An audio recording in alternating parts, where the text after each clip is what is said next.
क्या आप अंग्रेजी में पूरे आत्मविश्वास से बात करने की इच्छा रखते हैं? Speak English, speak English. Good, okay. नमस्कार, this is Coral Greener and this is my English channel.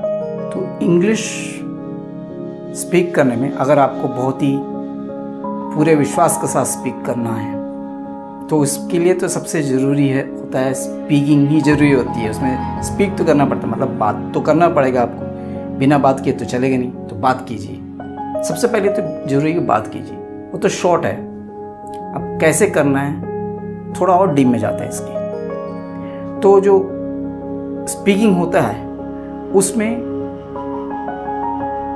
थोड़ा सा डीप जाने से पता लगेगा कि हम बिना आइडिया के हम कुछ नहीं बोल सकते। हमारे पास कुछ ना कुछ आइडिया होना चाहिए बात करने के लिए, है ना। अगर हम किसी के साथ कोई दो बातें करना चाहते हैं तो क्या बात करना चाहते हैं ये तो पता होना चाहिए।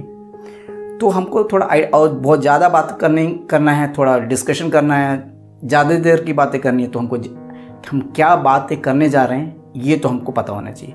अगर कोई लैंग्वेज हमें ऑलरेडी पता है तो उसमें सोचने की ज़रूरत ही नहीं पड़ती, लेकिन जब नहीं पता रहता है तो आपको थोड़ा सा आइडिया कि मैं क्या पूछने जा रहा हूँ वो तो रहता है। आइडिया रहना चाहिए, हल्का सा रहना चाहिए। तो आइडिया रहेगा तो आइडिया को आपस में कैसे जोड़ेंगे, किस तरह से एक आइडिया से दूसरे आइडिया की तरफ कैसे जाना है, एक बात से दूसरी तरफ कैसे बोलना है। जब आपको आती नहीं है लैंग्वेज उतनी अच्छे तरह से, जब आप सीख रहे हैं तो ये जानना बहुत ज़रूरी है।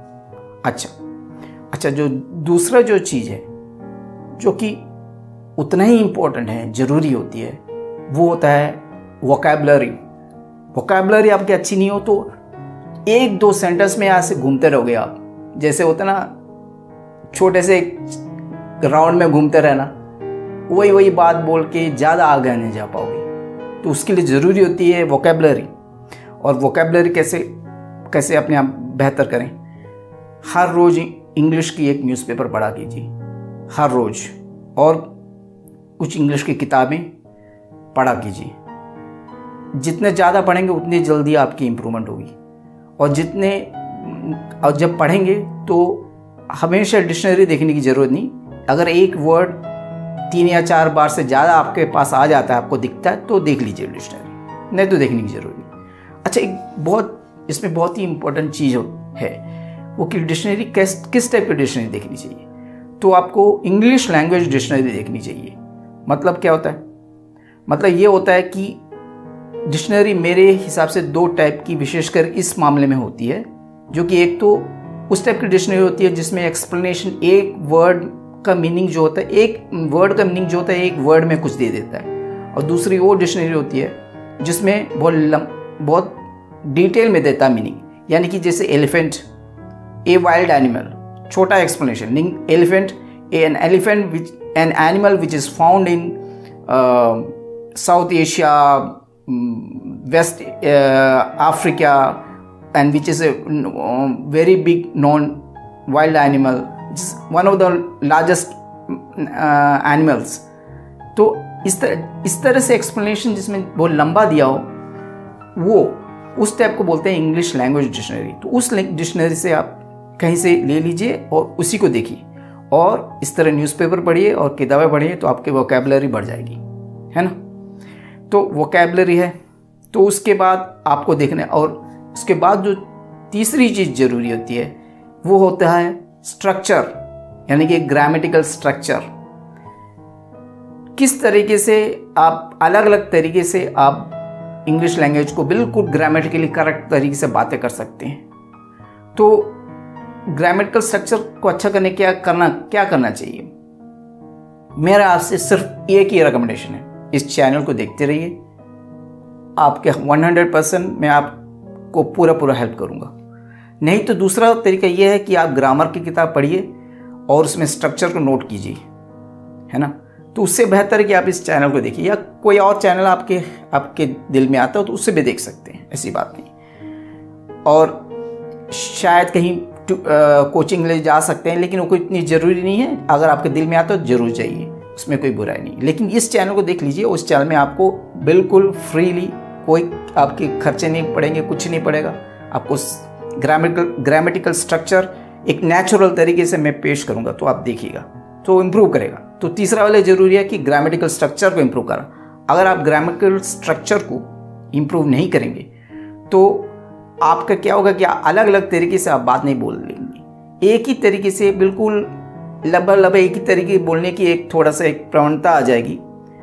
अब उसका दूसरा एक तरीका ये है कि आप खूब 2 साल 3 साल खूब रीडिंग करें तो नेचुरली कुछ ग्रामेटिकल स्ट्रक्चर आ जाती है।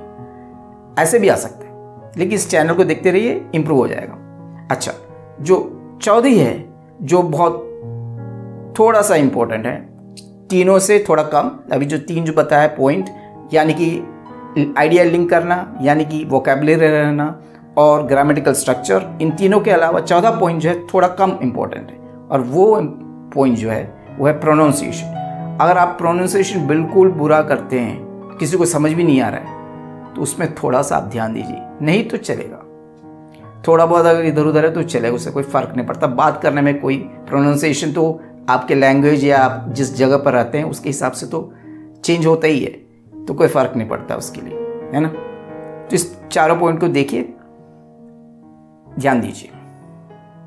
इंग्लिश कहीं जो नेचुरल सर्कमस्टेंसेस है, जहाँ बहुत लोग बातें कर रहे हो, वहाँ जाके बात कीजिए, खूब बात कीजिए, जम के बात कीजिए, तब ठीक होगा। आप कुछ भी कीजिए, सीखने की पूरी कोशिश कीजिए, तब ठीक होगा। भला थोड़ा सा अलग से बुलाऊं, पर जरूरी और 2 बात और